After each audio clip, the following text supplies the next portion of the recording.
Auspician a Pedro García en Punto de Partida, Banco Macro, Superior Gobierno de Tucumán, Caja Popular de Ahorros, EDET, Sociedad Anónima, Municipalidad de San Miguel de Tucumán, Universidad del Norte Santo Tomás de Aquino, Personal.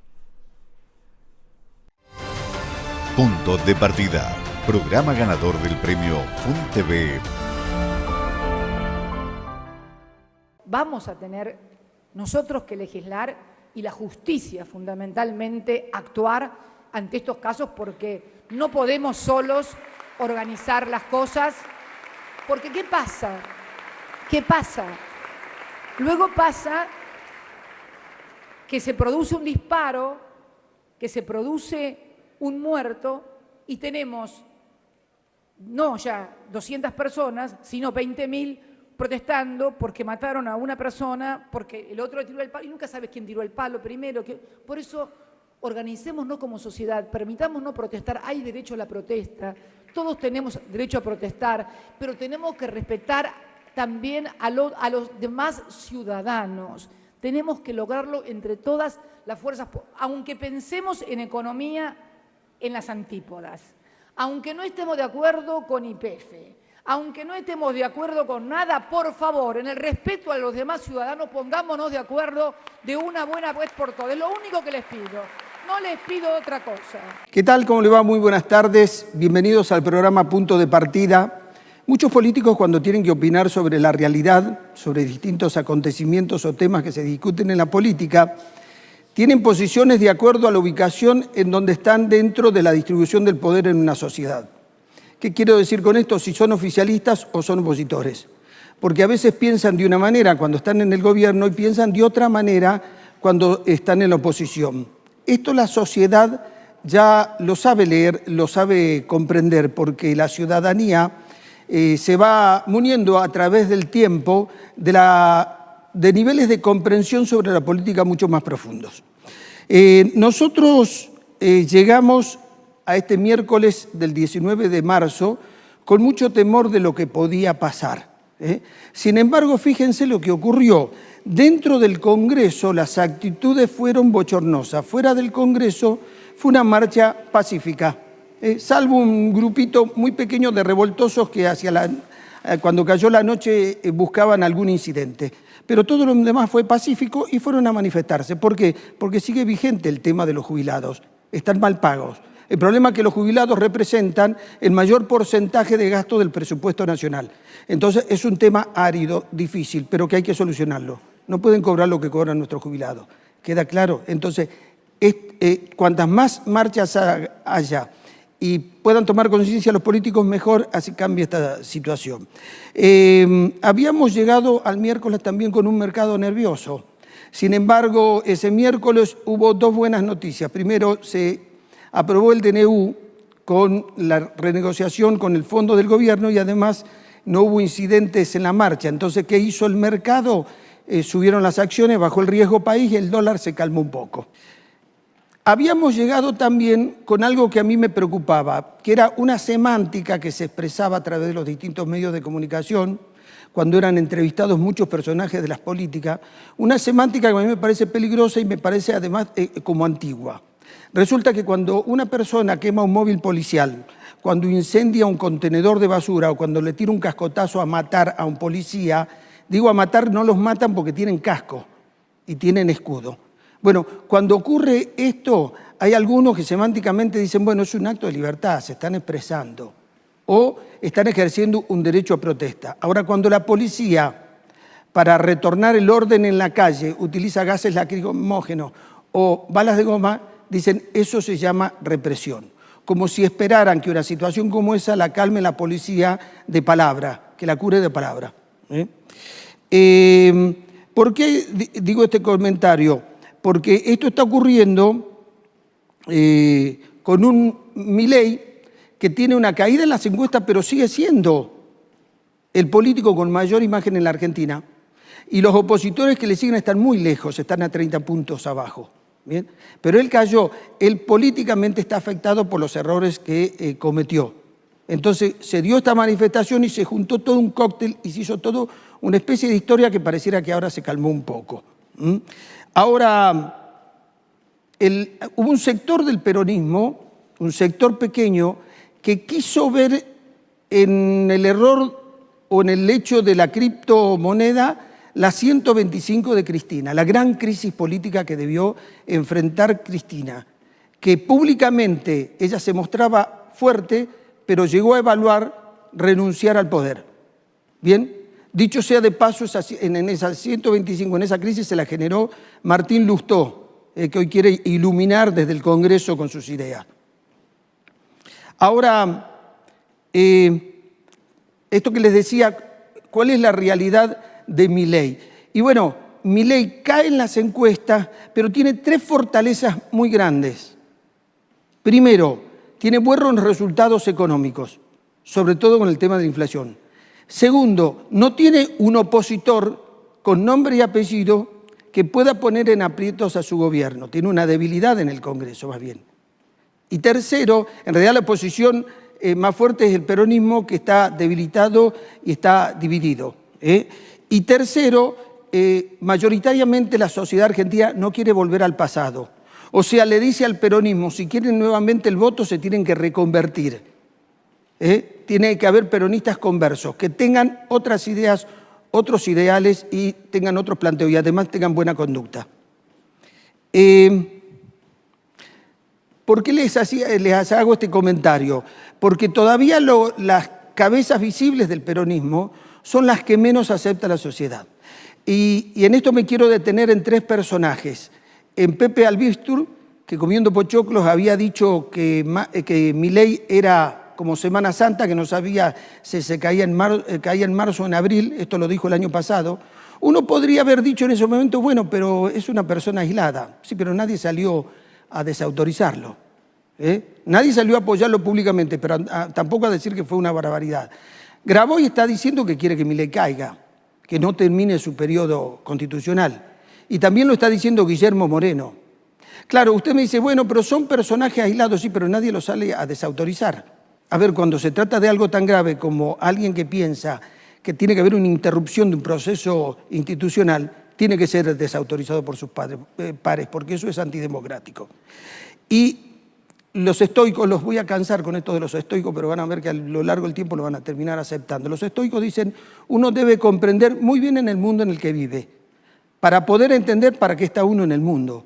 Y si no, dicen los estoicos, ¿para qué naciste? Bueno, a la Argentina hay que comprenderla en su real dimensión, con todas sus características. Aquí en la Argentina hay muchos políticos, muchos más de lo que uno cree, no son la mayoría, que aceptan la democracia cuando están en el poder. Cuando no están en el poder, la democracia les molesta, la rechazan ni la combaten. Esto hay que sincerarse. Dentro de esos grupos, o de ese grupo de gente que no tolera la democracia cuando no está en el poder, uno tiene tres roles. Uno que están los ideólogos, los que piensan la estrategia para desgastar al que está en el poder. Están los que financian, los que pagan las movilizaciones y todos los desmanes. Y están los soldaditos, los que ponen el cuerpo y son capaces de entregar la vida por una causa que les parece noble, que es romper con un periodo institucional. No podemos ignorar esta realidad. Ahora, lo que me duele de todo esto es que Bahía Blanca sigue teniendo problemas, sigue en duelo y con dolor. Bahía Blanca quedó destruida y las necesidades siguen estando. Y necesitan un país que siga actuando con solidaridad. Por eso usted, por favor, si puede colaborar, colabore, porque las necesidades no es que se solucionaron y van a seguir durante mucho tiempo. Y hemos pasado como 2 semanas pensando en otra cosa y habiéndonos olvidado de los que viven en Bahía Blanca. Vamos a hablar de Tucumán. Por favor, escuchemos este video.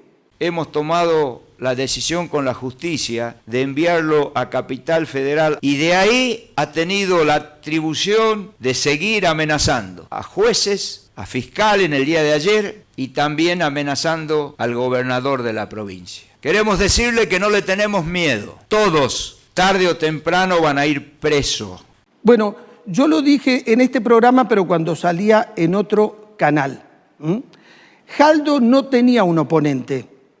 Jaldo no tiene a alguien al frente que ponga en aprietos el ejercicio de su poder. Por lo tanto, tenía que buscar a alguien, algún enemigo, para ponerlo en términos bélicos. Entonces eligió a dos, la inseguridad y la droga. Entonces, si ustedes ven en nuestra provincia, los datos sobre los delitos han bajado, la cantidad de delitos. Y además, la cantidad de droga incautada ha crecido enormemente y hay mucha gente detenida. Hay muchos negocios multimillonarios que se terminaron. Por eso esto de Miguelón, que lo termina amenazando a Jaldo, a jueces y a fiscales. Hay que comprenderlo a esto en esta dimensión. Porque el tema acá es la pelea de la droga contra las instituciones, independientemente de quién sea el gobernador y quienes estén como jueces y fiscales. Vamos a hablar, sobre este tema, me olvidaba antes de terminar el comentario, sobre esto de la droga, hablé con un hombre fuerte del área de seguridad del pasado, que manejó los hilos. Y le digo, ¿por qué ocurre esto y no ocurría antes? Y me dijo palabras más, palabras menos. La fuerza de la testosterona de Alperovich no estaba puesta para combatir la droga, estaba puesta para divertirse. Y Mansur tenía más bolsos y tenía más valija que testosterona. Por eso a la droga le dejó libertad en la provincia. Ahora el choque es frontal y Jaldo está pagando ese costo político. Sabe que cortó negocios multimillonarios, por eso lo de la amenaza. Pero como hay una investigación y ahora todas las instituciones se les erizó el pelo, entonces ahora se va a estar más atento. La Nación y la provincia van a firmar un convenio por lo cual la Nación le va a transferir a la provincia 15 hectáreas, que son algo así como 90.000 metros cuadrados, en la ex estación Mitre. En esa zona va a haber una revalorización urbanística, va a haber una puesta en valor y hay dos proyectos, un proyecto de la Municipalidad de la Capital y otro proyecto del sector privado. Esta noche vamos a hablar sobre eso, vamos a hablar sobre las encuestas que dicen sobre la imagen de Milei, que dicen sobre la imagen de Jaldo. Y Álvaro Aurane, como mañana es 24 de marzo, un nuevo aniversario del golpe de Estado, va a hablar sobre aquel 24 de marzo, que fue un tema institucional, fue un tema que afectó a la democracia, pero también a los derechos humanos. Y no nos vamos a olvidar, antes de despedirnos del programa, de hacerle un homenaje a Gasalla, a este gran artista argentino, yo digo, este gran artista plenipotenciario, porque todo lo que quiso hacer lo hizo, todo lo que le pidieron lo hizo bien y llenaba los lugares de espectáculos y lo queremos recordar. ¿Y saben cómo lo vamos a recordar? Con un fragmento donde él hace una especie de parodia, pero da su definición sobre la democracia. Dentro de algunos minutos vamos a escuchar a nuestros invitados. Es un punto de partida.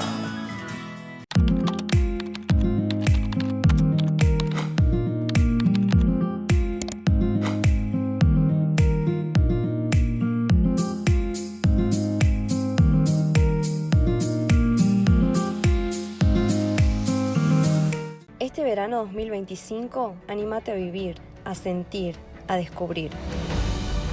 En un territorio tan pequeño, Tucumán se vuelve inmenso. Te invita a exprimir tus ganas de vivir con intensidad, a vivir las emociones a flor de piel, a conectarte con tus deseos, a abrazar la plenitud. Tucumán, tan chiquito y tan inmenso a la vez. Anímate a vivir un verano de sensaciones. Ente Tucumán Turismo, Gobierno de Tucumán. Con la tarjeta de la Caja vas a poder disfrutar de viajar a donde soñaste. Disfrutá de lo que tanto querés, porque con la tarjeta de la Caja siempre ahorrás. Si hay tormentas fuertes, toma precauciones. No salgas si no es necesario. Asegura objetos en patios y balcones. No te acerques a postes o cables caídos y no saques la basura. Para evitar anegamientos, si vas en auto, evita calles inundadas. Gobierno de Tucumán. Osvaldo Jaldo, gobernador. Conoce alguna de las pautas que te permitirán ser más eficiente y controlar el impacto en tu factura en www.edetsa.com.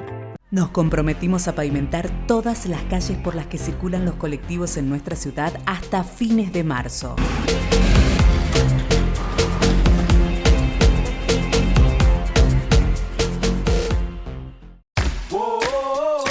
Un nuevo código es necesario en Yerbabuena. Pensamos qué ciudad queremos para el futuro y tu opinión es importante. Compartí tu visión en yerbabuena.gov.ar. Yerbabuena, el jardín de Tucumán. Es un punto de partida. Patricio Adorno, muchas gracias por la visita al programa. Al contrario, muchas gracias por la invitación. ¿Qué pasó este miércoles en comparación con el miércoles anterior, el 12? ¿Qué cambió para que haya transitado en paz la marcha? Creo que cambió la percepción por parte de la oposición respecto a la respuesta de un ejecutivo que también hizo autocrítica, que también buscó contenerse y establecer cierto límite respecto a la manifestación, pero creo que la oposición logró entender algo importante. Los disturbios capitalizan políticamente y oxigenan políticamente al gobierno nacional, que sigue capitalizando todavía en la memoria colectiva de la sociedad los disturbios de las 14 toneladas de piedra que se conformaron como parte del relato y la esencia del macrismo y de Cambiemos de cara al peronismo. Creo que fue un gran aprendizaje porque el miércoles, no el último, sino el anterior, el miércoles 12, la oposición podría haberse ido de la Cámara de Diputados con dos grandes victorias. Una victoria institucional, forzando a Martín Menem a investigar, a conformar la comisión investigadora del caso Libra y a llamar a miembros del gabinete ejecutivo a dar respuestas en el Congreso, y por el otro lado, con la decepcionante imagen, por no usar otro término más peyorativo aún, de diputados del mismo bloque oficialista, diputados libertarios, a los empujones, a los gritos, revoleándose elementos contundentes en la propia Cámara de Diputados. Me parece que la oposición aprendió eso y se dio cuenta que perdió mucho con la violencia callejera del miércoles 12. Y el gobierno también, como hizo un mea culpa, hizo otro procedimiento que fue más efectivo. El gobierno buscó de alguna manera contener o ser la respuesta a los disturbios en caso de que existieran, no estar en la primera línea, en el cuerpo a cuerpo con los manifestantes. De hecho, vimos incluso que el dispositivo fue con un vallado mucho más amplio, mucho más alejado del Congreso, y que buscó evitar que el cuerpo a cuerpo entre la policía y los manifestantes se produjera de forma directa. ¿Es una virtud del gobierno que le reconoce la sociedad que maneje la calle?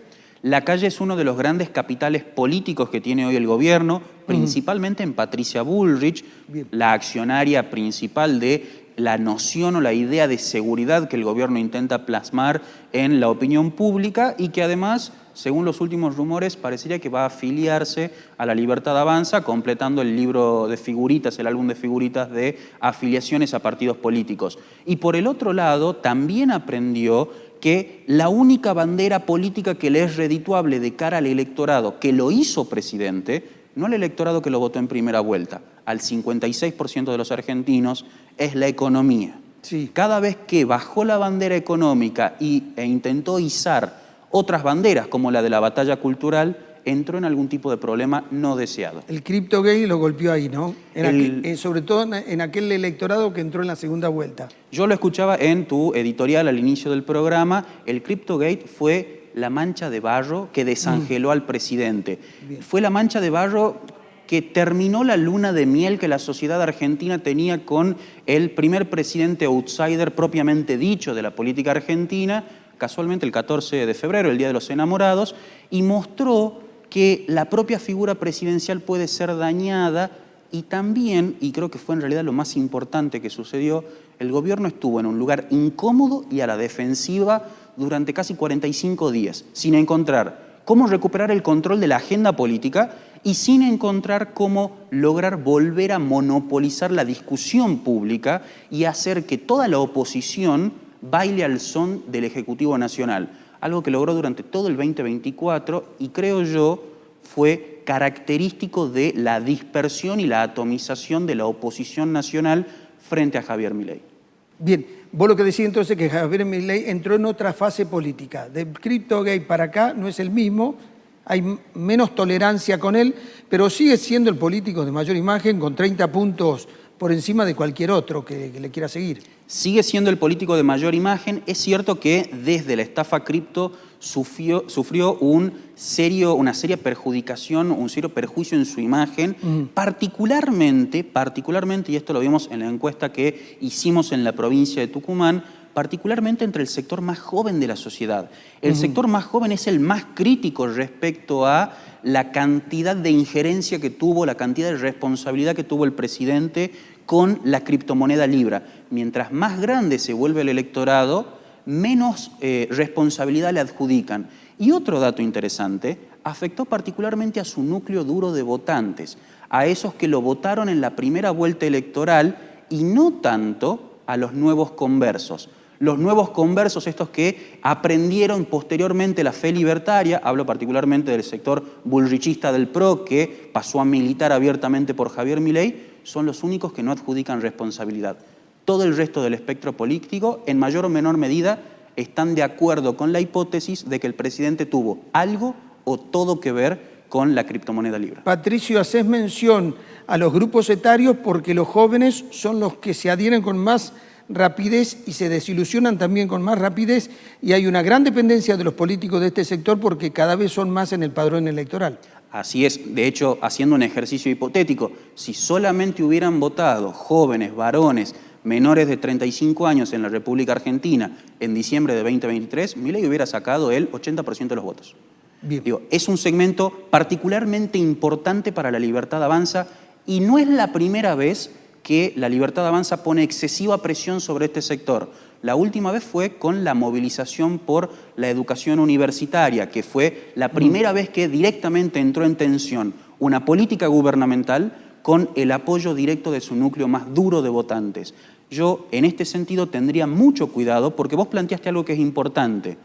La expectativa, la esperanza, la idea de que no todo está perdido y que hay una posibilidad de que Argentina sea mejor, es fuertemente asociada al segmento más joven. Ojo con desilusionarlo, porque si adelante no hay otro proyecto político, nada va a canalizar esa decepción.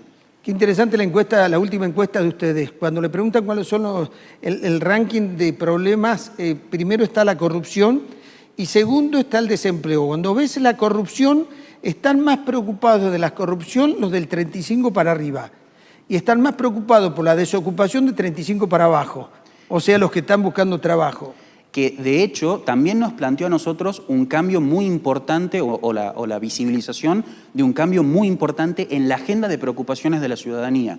La corrupción no es un tema material que se resuelve con una política pública, es un tema de confianza. Sí. Cuando yo empiezo a desconfiar de mi gobierno, del gobierno que encabeza, por ejemplo, la Argentina o que encabeza la provincia, empiezo a sentir que hay algo que no me están diciendo, empiezo a poner algún reparo respecto de las declaraciones públicas. Y eso también nos marca que el gobierno de Javier Milei quizás se esté acercando al agotamiento de su principal bandera política, la lucha contra la inflación. ¿Por qué crees que se está agotando eso? Si la inflación ellos tienen la expectativa que baje a 0, a fin de año. La pregunta es, ¿qué hay después de la lucha contra la inflación? Después de la lucha contra la inflación, el gobierno de Javier Milei va a seguir levantando las banderas de nicho de la batalla cultural que responden, en el mejor de los casos, al 30% del electorado, porque hoy la bandera de la lucha contra la inflación es la que cruza transversalmente a la sociedad del 56% que lo votó.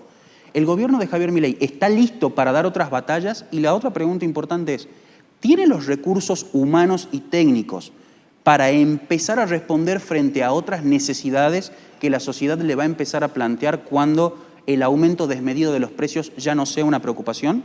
Creo que son dos preguntas centrales para un gobierno que se acerca con muchas expectativas a un momento electoral que puede capitalizarlo enormemente, pero que tiene, creo yo, una piedra en el zapato que es el escándalo Libra y que oxigena a aquello que supo ser Juntos por el Cambio. Porque de repente, ante un gobierno que pierde credibilidad, ante un gobierno al que ya no le creo todo lo que dice, quizá prefiera volver a lo seguro y a lo que conozco, y creo que ese puede ser, en el fondo, el gran problema que empieza a plantear o que empieza a sufrir el gobierno del presidente. Yo tengo la sensación de que la centroizquierda, el peronismo debilitado, se debilita Milei, entonces hay espacio para crear el centro en la Argentina, que es el que dice, miren, no voy a descuidar a los pobres, voy a respetar la libertad de mercado, pero además lo que busco es que la administración sea honesta. Y ese es el otro plano de conflictividad que tiene el gobierno nacional, porque el gobierno nacional se siente muy cómodo en la dicotomía Milei, no Milei, es decir, a favor o en contra del presidente de la nación, pero es también la dicotomía que más facilita al único sector que hoy tiene un eje ordenador claro, que es la oposición más contundente, más radicalizada al gobierno nacional, que uno rápidamente la asocia con el peronismo anclado bajo el liderazgo de Cristina Kirchner. Ese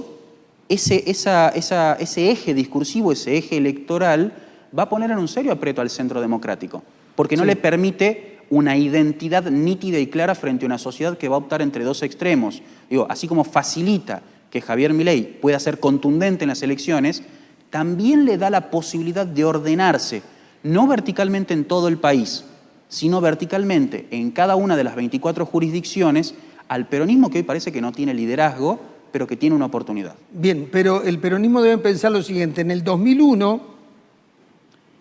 cuando cae de la Rúa, era que se vayan todos. Menem tenía el 24% de los votos y Néstor Kirchner el 22 y pico del ciento de los votos. Esto es lo que quedó. Entonces, ojo que frente a una crisis de Milei no es que resurge el peronismo, es que se vayan todos de nuevo. Porque no ahí hay... creo que volvemos a la pregunta respecto de la esperanza del segmento más joven. ¿A dónde va a ir esa esperanza o ese caudal de personas que confiaron en Javier Milei y que se sintieron, en el hipotético caso defraudadas del presidente? Porque la pregunta es, ¿qué nuevos liderazgos van a surgir en una Argentina que cada día está más dividida y más fragmentada? Y yo sí creo en este sentido que el peronismo a nivel nacional, a nivel de pensándolo como una confederación heterogénea de pequeños partidos provinciales, que en algún momento buscarán un liderazgo nacional detrás del cual encolumnarse, puede lograr desnacionalizar la discusión y retener el poder, porque si algo que tiene el peronismo que otros partidos no tienen, es pregnancia territorial. Bien, ¿qué pasa con la encuesta a nivel provincial? ¿Cuál es la imagen sobre Jaldo y la gestión de Jaldo? Nosotros la imagen de Osvaldo Jaldo, la encuesta la hicimos a finales de febrero, por lo tanto no logramos medir el impacto de este informe filtrado de organismos nacionales respecto a fondos de municipios, por lo tanto eso lo vamos a ver recién con la encuesta que empezamos a hacer en estos días. Sí, pero además tenés otro hecho. Además tenemos el hecho de la inseguridad y de la amenaza. Y la amenaza concreta al gobernador. Creo que hay una solidaridad unánime porque es pelearse contra la droga. Que déjame decirte, creo que a Osvaldo Jaldo, más allá de la solidaridad que uno puede expresar con su familia, con los funcionarios afectados y lo inaceptable de la amenaza a la institución pública democrática, creo que no le pudo haber venido el mejor momento este hecho concreto. Porque Osvaldo Jaldo, que eligió, vos lo dijiste muy bien, a la inseguridad y al narcotráfico como su principal adversario ante la ausencia de otros, esto capitaliza nuevamente su figura política de cara a la sociedad.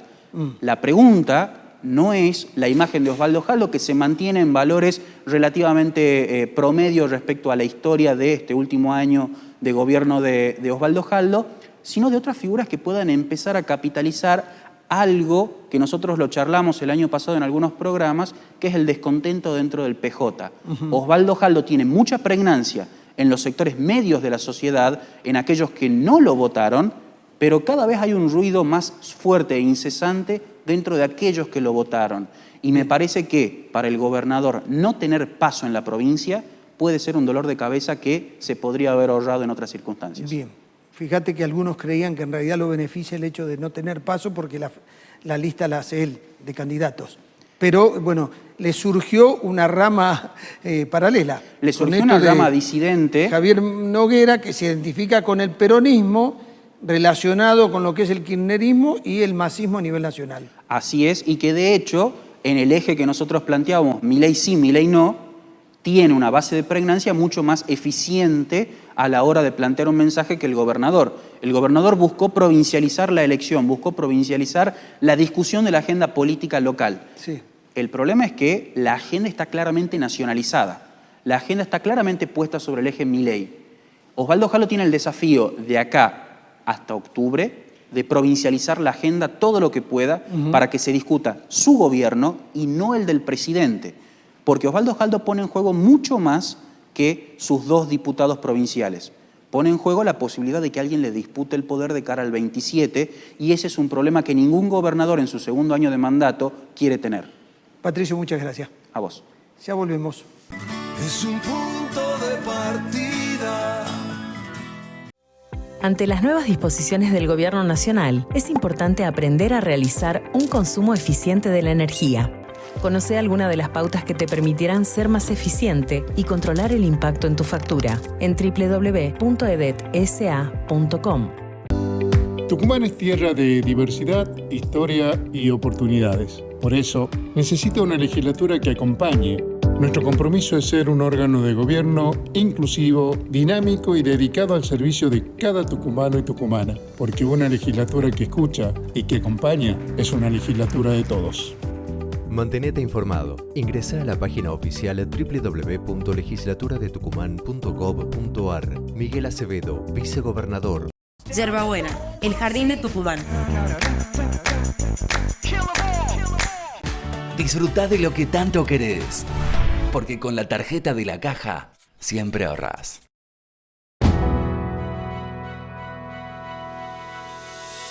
Este gobierno no va a retroceder un paso. Al contrario, lo vamos a ir a buscar a la casa a uno por uno. A todos aquellos delincuentes que venden, comercializan en mayor y menor escala sustancias tóxicas en la provincia, que van envenenando a las presentes y futuras generaciones. Queremos decirle que para nosotros primero está la vida de los tucumanos y este gobernador más que nunca está convencido que este gobierno está en el camino correcto en materia de seguridad. Lo que venimos haciendo es lo que los tucumanos esperaban desde hace mucho tiempo. Vamos a redoblar los esfuerzos en materia de seguridad en la provincia. Gobierno de Tucumán, Osvaldo Jaldo, gobernador. El 80% de los semáforos de la ciudad estaban vandalizados y con desperfectos técnicos. Hoy, podemos decir con orgullo que el 100% está funcionando con normalidad. Ver en dónde estás. Es un punto de partida. Bueno, nos acompaña Luis Lobo Chaclán. Sinceramente un gusto poder contar con vos en el programa. Te agradezco la invitación, sobre todo para tratar temas que son tan delicados y que generan mucha expectativa en la sociedad. Generan mucha. A ver, este convenio entre la nación y la provincia, estamos hablando de 15 hectáreas en la ex estación Mitre, donde va a haber todo un desarrollo urbanístico, una revalorización de esa zona, pero bueno, todos dicen, ¿y qué va a ocurrir ahí? Hay 2 proyectos, uno de la municipalidad y uno del sector privado. Hablame del proyecto de la municipalidad. Antes me gustaría que le digas a la gente qué calles comprende el predio del que estamos hablando. Bueno, el predio tiene todo, ocupa el espacio de la ferrocarril Mitre, que lo llamamos como Mitre, hoy es NSA, que va a Avenida Sarmiento al norte, Catamarca al este, Marco Avellaneda al oeste, y Corrientes y Santiago. Claro. Entonces ahí completa un elementito ahí medio especial, porque queda fuera la Plaza Alberdi. Claro. Una superficie total del orden de los casi 15 hectáreas, 14.000 y tantos metros, y que tiene un dato bastante interesante, porque cuando se habla del predio esta es una iniciativa original de la doctora Chala para pedir el sector de Santiago, Avenida Sarmiento, Marco Avellaneda y lo que sería la prolongación de José Colombres al norte. Eso son 9 hectáreas. Claro. Y a posterior de todo ese tema surge la posibilidad de que la nación le entregue a la provincia todo el predio en forma de deudas o de pagos que no tenía. Sí, de compensación. Una compensación que incluye, digamos, obviamente ya en esas 15 hectáreas, lo que sería la zona de la estación, y sobre calle Catamarca una cantidad de propiedades que son del Estado, que hoy lo ocupan ex ferroviario, digamos, una cosa así. Ahora, Luis, ¿por qué me hablas vos de lo que piensa la municipalidad? Este predio pasa de la nación a la provincia y después tienen que hacer un convenio para que pase a la municipalidad. Bueno, yo a mí, digamos, la verdad que celebro que haya sido de esa manera, porque nosotros como municipio, como así le ha tocado a la municipalidad recibir los predios de la avenida Roca, donde la ex estación provincial, sí. En ese mismo sentido, le pide la doctora Chala, digamos, todo ese espacio, que tenía varios sentidos, y después surge ya el tema de la compensación, entonces un volumen de terreno bastante significativo. Ustedes trabajaron de las 15 hectáreas sobre 9 hectáreas en el proyecto. Sobre 9 hectáreas. ¿Qué hay en esas 9 hectáreas, aparte de rieles, vías y gente que está ocupando? No, en realidad, digamos, en este momento hay depósitos de contenedores, hay vagones abandonados. Obviamente que tiene la zona de vía, tiene un elemento circulatorio que te permite girar los convoyes, llegan de una manera, giran de otro, y también en ese espacio tiene una combinación de las vías que llegaban del norte, sí, con Tochangosta, sí, con la de la Trocha Ancha del NSA, o sea, era un elemento bastante muy multifuncional, pero referido a todo lo que es la parte, digamos, del ferrocarril.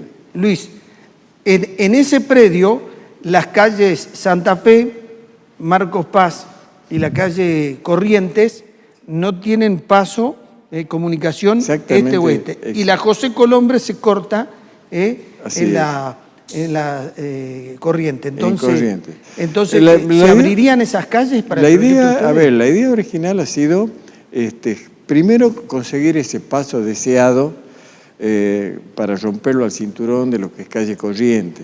Nosotros no nos olvidemos que en la continuidad de la ciudad, de la trama vial, únicamente calle San Juan es la única que puede recorrer desde el Camino del Perú hasta el Parque 9 de Julio, en toda su extensión. De 24 de septiembre al norte, o sea, sí. Mendoza no se puede, San Juan sí, Corrientes no, Santa Fe no, porque tiene las interrupciones. Así que bueno, esa es una realidad. Originalmente, cuando se pide por parte de la municipalidad, la intención básica estaba relacionada en justamente poder abrir la calle Corriente, que a nosotros nos genera una posibilidad de circulación y de alivio, sobre todo para Avenida Sarmiento, realmente increíble, porque claro, Corriente yo llego hasta el parque, digamos, 9 de Julio. Bien, ahora cuando decís abrir las calles, ¿qué haces con las vías?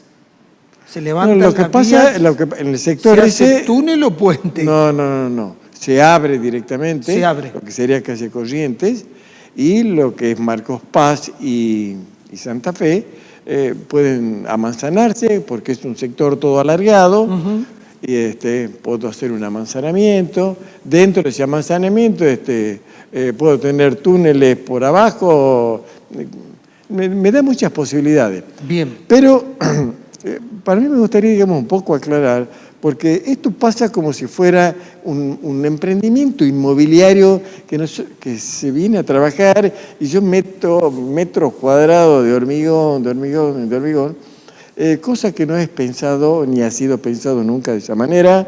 Es más, las propuestas que la municipalidad va charlando con el AVE, que en definitiva son los que disponen de las tierras, de los bienes del Estado. Sí, que es el organismo nacional. Un organismo nacional.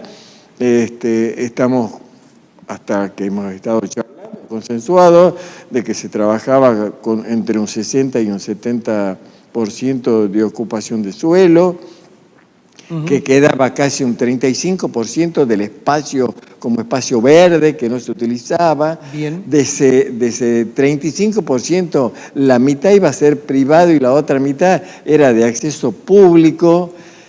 Entonces, una propuesta tremendamente interesante en el cual se podía combinar un montón de necesidades que tiene la ciudad y generar algún tipo de desarrollo urbano nuevo que sea mucho más atractivo que lo que está pasando, digamos, ahora. Es por eso que las imágenes que tienen aparecen algunas torres, no son muchas. A ver, trascendió que se piensan en el proyecto de la municipalidad zonas de vivienda, estacionamiento, plazas y de pronto un centro de convenciones. Puede, sí. Y te hago una pregunta. Sí, se combina, pero se combina. Vos debes renegar todos los días con la congestión que tiene el microcentro. ¿Por qué no aprovechamos y llevamos para ahí el ANSES, algún colegio, algún sanatorio que quiera tener un espacio ahí? Es que ese es el sentido. Por eso, mira, está muy bueno que me permita, digamos, comentar. En primer lugar, te estoy diciendo que se queden espacios verdes, cambie toda la fisonomía. En segundo lugar, el tema del uso es fundamental, porque yo puedo tener oficina, puedo tener vivienda, puedo tener consultorio, no te diría un sanatorio, eso no. Me puede permitir trabajar un shopping, me puede permitir a través de 4, 5, 6 torres que tenga una galería comercial, que me vaya uniendo las torres, me da las posibilidades de trabajar con estacionamiento. Es más, si yo voy a tener un basamento a 10, 12 metros, planta baja, primer piso y segundo piso, puede ser estacionamiento, que me descomprimiría mucho la necesidad de aparcar de la gente, digamos, que va al centro. Entonces es un concepto nuevo de ciudad, un concepto de ese microcentro nuestro que tiene tan vigoroso, que tiene tanta fuerza. Lo empiezo a estirar un poco y me lo voy llevando al costado. Entonces le doy un oxígeno distinto a todo el área central. Por eso te decía, de pronto yo pensaba, digo, el ANSES que tanto genera problemas ahí en la Córdoba 25, qué bueno para llevarlo. Un sanatorio que te lleva tanta gente ahí sobre la 25, qué bueno que ponga allá parte y se le cambian metros cuadrados. Y te queda espacio para hacer un centro cívico. También. O sea, las posibilidades son infinitas, pero a través de respetar básicamente esto del espacio verde, de traer de vuelta el concepto de Jardín de la República. A mí me ha tocado estar en alguna... Además lo dijiste muy bien, el espacio verde de uso público. De uso público, exactamente. No privado, donde yo para poder usar tengo que pagar algún costo. Sí. Tiene un montón de ventajas. No tocamos la estación. No nos olvidemos. Capaz que me equivoco en un numerito, pero si no me equivoco, la estación Mitre fue en 1890, porque nosotros entre 1872 y 1896 estaban las 4 estaciones que tuvo Tucumán. Y la última, si no me equivoco, es la que era justamente el provincial, que nos llevaba al sur. Entonces, todo ese sector tiene unas características que nosotros no podemos olvidar. Claro. Este sentido de que Tucumán, San Miguel de Tucumán ha sido pujante con agarrar y arrasar con todo el pasado, no ha sido productivo para nosotros. No hemos podido conservar esa imagen colectiva. O sea, hoy veo fotos del viejo Cabildo y sin desmerecer lo que es la Casa de Gobierno, que es extraordinaria como edificio, por ahí hay ciertos elementos de reminiscencia que a mí me hubiese gustado, que se mantengan. Claro. Entonces, mantener la estación Mitre, pero para nosotros es fundamental, y también lo es fundamental para el gobernador. Bien, ¿no? Porque además el tren sale de ahí. El tren sale de ahí. Independiente de que yo pueda tener ya payas de maniobra, zonas de acopio afuera, en Alderete, o en Seville Seville Pozo, que está más alejado, donde están las aceiteras, donde está eso. A mí me parece que llegar a una estación en el centro, es fundamental. No creo que a nadie se le ocurra decir, yo al retiro lo saco de acá, lo tiro y hago torres, edificios, esto. Luis, yo avanzo mucho más. A ver, no solo que se tiene que quedar, mañana puede haber un tren de alta velocidad que venga desde Buenos Aires y paren ahí. Las estructuras viales justamente es así. O sea, yo al menos desde el punto de vista técnico. Hay ciertas estructuras que no se, o infraestructuras que no las movería. Nosotros cuando empecemos a mejorar todo el sistema de relación de transporte y estemos un poco más densificados, y ahí nos vamos a dar cuenta de la importancia que tiene toda la vía de la Bernabé Arao, que llega hasta Tafí Viejo, con un ferrobús, por ejemplo. Llegará, digamos, en el momento que se vayan saturando las etapas, porque en el tema de transporte, primero tengo el ómnibus común, después voy a tener un ómnibus articulado, para ir mejorando, digamos, la capacidad. Obviamente también hay que mejorar el servicio. Y bueno, ya después llegará, digamos, el ferrobús, porque toda esa línea justamente la de Central Córdoba, es fundamental. Es fundamental en cómo yo conecto todos los centros urbanos.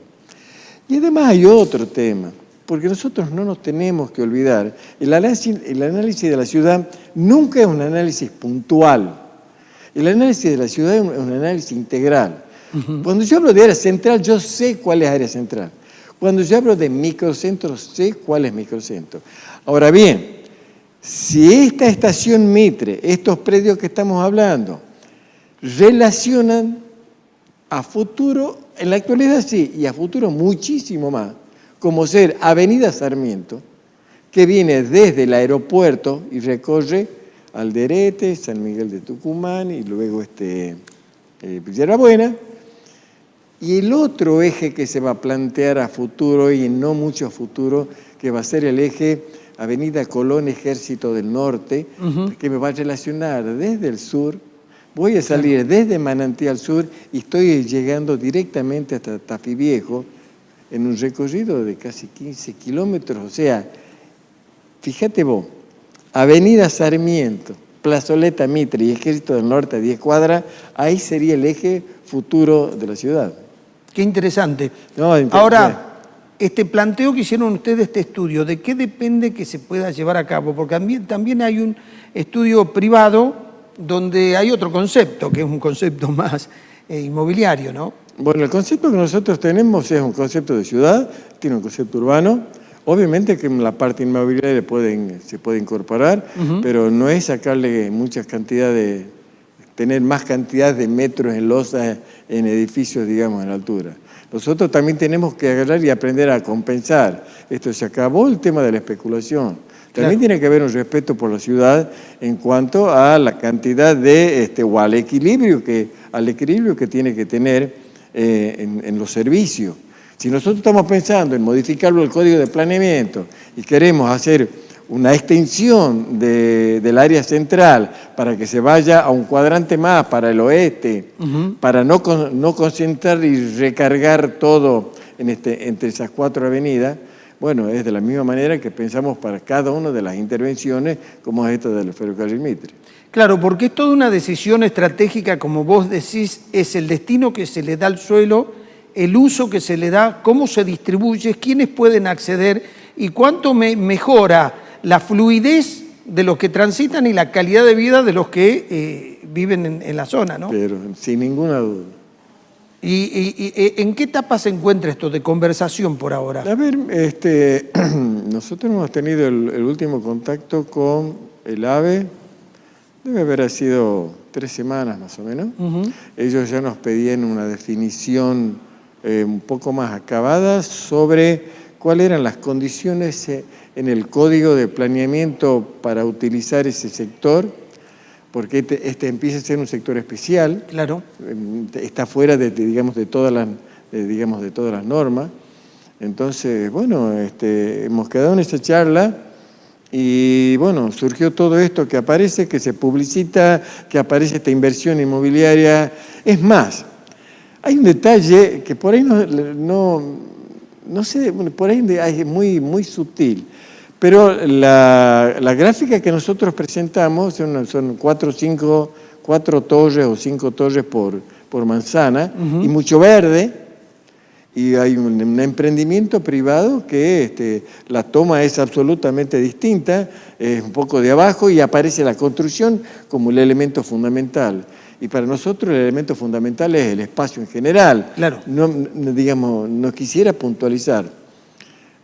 Más allá de que no voy en contra de nadie ni en contra de los emprendimientos inmobiliarios, pero también nosotros nos merecemos tener el equilibrio adecuado para una ciudad que siempre ha estado bastante encorsetada, bastante apretada, como para tener un poco de oxígeno en algún sector. O sea, si nosotros hablamos mucho de Puerto Madero, se habla mucho de Mendoza, estamos hablando de lo que es la zona de Rosario Norte, que se hizo emprendimientos como ese, o de la misma costanera de Rosario, cuando se lo libera al río y se puede dar, la ciudad se integra al río, que antes no se permitía.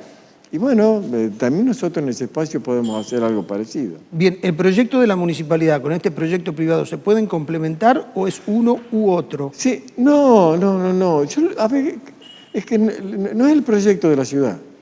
El proyecto de la ciudad tiene que administrar de la mejor manera los espacios. Te tiro una idea. Tengo una manzana. Entonces, digamos, las condiciones son Marco Avellaneda, de Santiago, Avenida Sarmiento, Avenida. Doble mano, ida y vuelta. Calle Corrientes, en el tramo corto ese, doble mano, como si fuera, digamos, una avenida. Yo voy ganando oxígeno. Sí. Porque no nos olvidemos que Marco Avellaneda, de Santiago hasta calle San Martín, tenemos la otra parte de ferrocarril. Claro. No nos olvidemos, o sea, que se fue liberando, digamos, por espacio. Entonces, si yo te digo, mira, yo divido en 4 lotes o 6 lotes una manzana de esta, con lotes de 50 por 50 y hago torre, digamos, yo no voy a hacer el diseño de la torre, pero te digo, ustedes en estas condiciones tienen esta posibilidad de disponer de este espacio de terreno. Y para construir adentro de espacios de terreno, las condiciones son que me dejes tanto por ciento de FOS, va a ser el FOS total, podrás tener edificios de 18 pisos, me dejas estos espacios para el uso público y quizás entre esas 4, 5 o 6 torres yo pueda relacionar por adentro una galería comercial, un shopping. Pero ya eso, digamos, va a ser del emprendimiento privado. Nosotros damos el marco general. El marco general, bueno. Luis Lobo Chaquea, muchas gracias por venir a explicarnos esto, que es un tema apasionante. Gracias a ustedes y éxito para este 2025. Bueno, muchas gracias, igualmente. Ya volvemos. Es un punto de partida.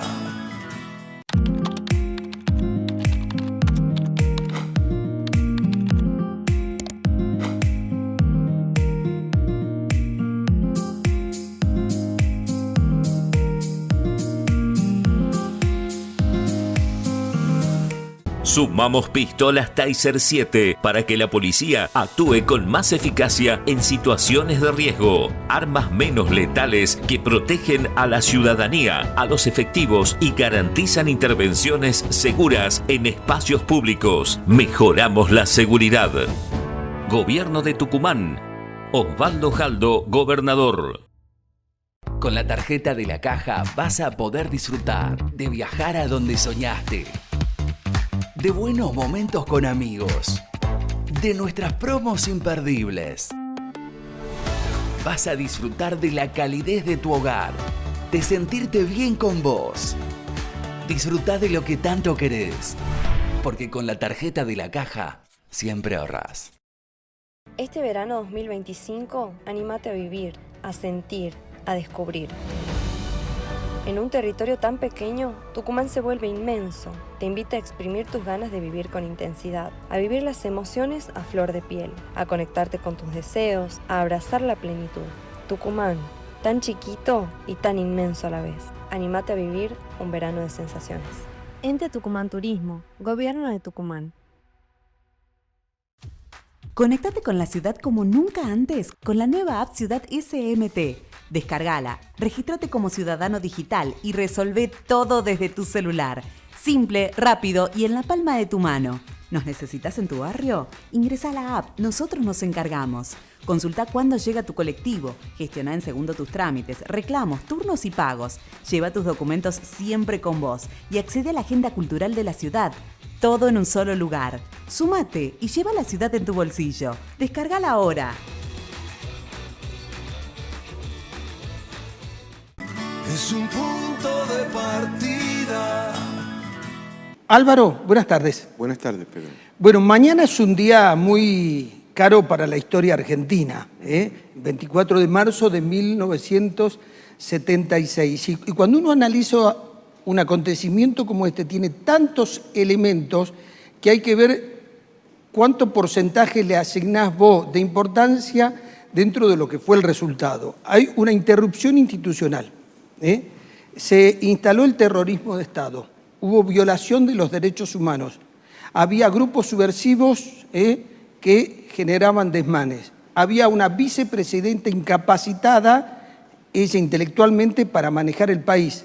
Estaban los militares relacionados con grupos económicos concentrados. Los grupos subversivos representaban las ideas comunistas. Había un enfrentamiento entre el capitalismo y el comunismo, Estados Unidos y Rusia, y el mundo era como escenario de esta pelea. Bueno, dentro de todo esto, con todos estos elementos, me gustaría una reflexión tuya. Mira, lo primero es, claro, como es traumático, es el hecho más luctuoso de la historia de nuestro país, un hecho luctuoso para la conciencia histórica de los argentinos y un hecho luctuoso hoy para miles de argentinos en la actualidad, ¿no? Que perdieron básicamente padres, hermanos, hijos y un largo etcétera. Ocurrió hace apenas 49 años el golpe del 76. Me parece que la primera cuestión es caer en cuenta, porque los hechos traumáticos tienden a ser olvidados o dejados de lado, que por desgracia la violencia política está presente a lo largo de buena parte de la historia argentina, ¿no? Porque si no, después, digamos, aparece la violencia política como apareció hace una semana en la sesión de la Cámara de Diputados, en la que terminó golpeada una jubilada, en la que un fotógrafo independiente llegó a perder hasta masa encefálica, pues le pegaron con una bomba de estruendo directamente en la cabeza, ¿no? Y entonces de pronto aparece una suerte de sorpresa general o de estupor. La verdad es que violencia y política en la Argentina están desgraciadamente muy vinculadas. Como por cuestiones de periodización de la historia se aborda la cuestión de la dictadura a partir precisamente del golpe, el 24 de marzo del 76, es como que la violencia ya contaminaba finales de los 60 y principios de los 70, queda ciertamente de lado, pero ya había, digamos, una violencia demencial en esa época, tanto de sectores ciudadanos, digamos, llamales ideológicamente como vos quieras, ¿no? Subversivos, guerrilleros, terroristas, revolucionarios, insurgentes, como vos quieras, digamos, como ideológicamente te parezca, le parezca a la audiencia, obviamente, pero también una violencia de grupos paraestatales como la AAA. Digamos, ¿no? Eso está en el prólogo, es decir, la violencia es la moneda corriente de la política de los 70 sustancialmente en la Argentina. De hecho, ¿no?, el asesinato del sacerdote Mujica es una cuestión hasta el día de hoy no esclarecida. Es decir, ¿quién lo mata a Mujica? Lo mata básicamente Montonero, que dijo que no, que lo había matado la AAA, o lo mata la AAA, que dijo que no, que lo había matado Montonero. Es decir, la violencia estaba, no solamente circulaba de tal manera, digamos, que ni siquiera tenía un autor. O sea, ni siquiera sabías vos quién a ciencia cierta estaba perpetrando los asesinatos a la luz del día y a cara descubierta en la Argentina de ese momento. O sea, aclarado ello, una de las cosas que más me inquieta de la actualidad, digamos, a 49 años de la peor hora de la historia argentina, es por un lado la banalización que hay respecto de la dictadura, banalización que viene de la mano de la reedición de esta teoría espantosa que es la teoría de los dos demonios y que se ha usado maniqueamente para justificar la violencia de un lado o del otro. Es decir, había violencia de los particulares, las guerrillas, los insurgentes, los revolucionarios, los terroristas, como vos quieras, digamos, ¿no?, porque era la respuesta a la violencia de los militares o viceversa. ¿No? Había violencia al lado de los militares porque estaban estos grupos, básicamente, y había que responderlo de una manera u otra. La verdad es que no solamente hay que desechar este maniqueísmo, sino que hay que pensar por afuera de esto, ¿no?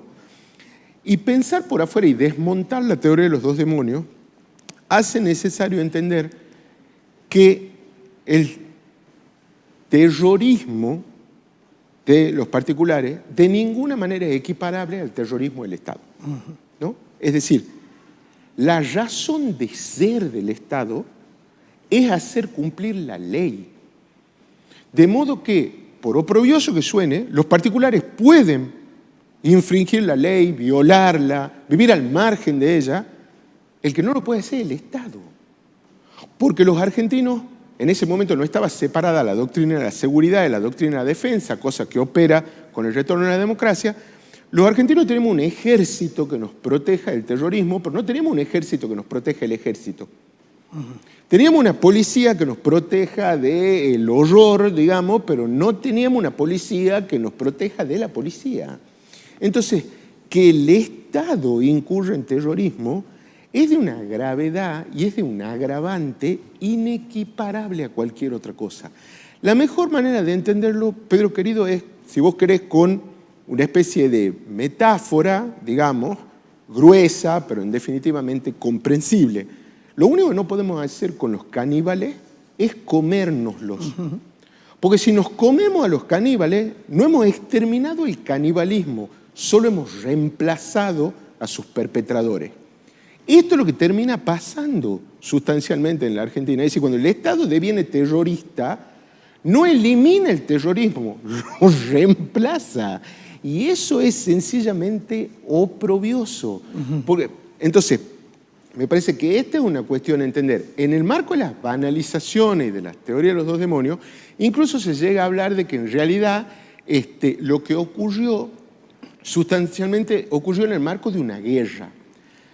Yo no comparto que el accionar del terrorismo de Estado y de los golpistas y de las juntas militares haya ocurrido en el marco de una guerra. En primer lugar, porque no se la declaró, digamos, las guerras civiles también se declaran y también reciben observadores y también de alguna medida están reguladas, digamos. Pero hay un código de guerra. Exactamente. Ahora, pero supongamos por un momento que vamos a tomar esta aserción de que la dictadura, ¿no?, actúa en el marco de una guerra. Bueno, los responsables cometieron entonces crímenes de guerra y siguen siendo criminales porque la guerra no permite que vos secuestres gente, la tortures, la desaparezcas, que abuses sexualmente de mujeres y las embaraces o que las secuestres embarazadas, que hagas que tengan hijos en cautiverio y que les robes los hijos y que además les robes la identidad. Entonces, realmente, digamos, lo de la dictadura en los 70 es inenarrable y es inequiparable y es injustificable, ¿no? Entonces, la verdad que ese término que utiliza el fiscal Estracera al final de su alegato en el juicio contra la Junta y que es una expresión que le da título básicamente a el informe de la Comisión Nacional por la Desaparición de las Personas, que es la CONADEP, es verdaderamente una suerte de rezo laico. Nunca más, ¿no? Claro. Ojalá que efectivamente la última dictadura haya sido la última, no solo en la cronología de las dictaduras militares en la Argentina, sino que de verdad sea la última para toda la posteridad de este país. Sí, y que la sociedad haya aprendido que lo que tenemos que buscar es la unidad nacional, como lo plantea el preámbulo. Estracera dijo nunca más, Alfonsín decía en su discurso el preámbulo, la unidad nacional. Y la paz. Esto es lo que tenemos que tener en cuenta. Podemos tener diferencias políticas, ideológicas, pero que no nos lleven a enfrentamientos, sino a debates enriquecedores. Absolutamente ningún proyecto político vale el precio del antagonismo en una sociedad. Si para sostener un proyecto político tenés que dividir irreconciliablemente una sociedad, ese proyecto, no importa cuál sea, no vale la pena. coincidís con lo que venimos planteando, bueno, lo venimos planteando en varios programas. No puede la política plantearla a la sociedad, romper con el criterio básico de la formación de sociedad, que es la construcción de vínculos, una historia común y desafíos comunes. No puede decir, vengo a hacer política, vengo a dividirlo, somos diferentes. No, rompe con la razón de ser de la sociedad. Así que, ni bueno, más ni menos, Pedro. Gracias, Álvaro. Muchas gracias a vos. Y nos vamos a despedir, lo había anunciado en mi editorial, con un pequeño fragmento de este gran artista, lo definí como plenipotenciario. Todo lo que se propuso hacer, todo lo que le pidieron, todo lo hizo bien, que fue Antonio Gasalla. De esta manera lo queremos recordar, donde él da una reflexión de qué es la democracia para él. Pero quiero recordar una definición de la democracia que siempre escuchamos en boca del esclarecido Mariano Grondona. Democracia, del griego, demos, pueblo, cracia, gobierno. Cracia, pueblo, gobierno, democracia. Yo creo que la definición no importa, lo que hay que tener en cuenta, que la democracia no debe estar afuera de nosotros, debemos llevarla dentro nuestro, porque solo siendo democráticos cada uno de nosotros viviremos en democracia. Auspiciaron a Pedro García en Punto de Partida, Banco Macro, Superior Gobierno de Tucumán, Caja Popular de Ahorros, EDET Sociedad Anónima, Municipalidad de San Miguel de Tucumán, Universidad del Norte Santo Tomás de Aquino, Personal.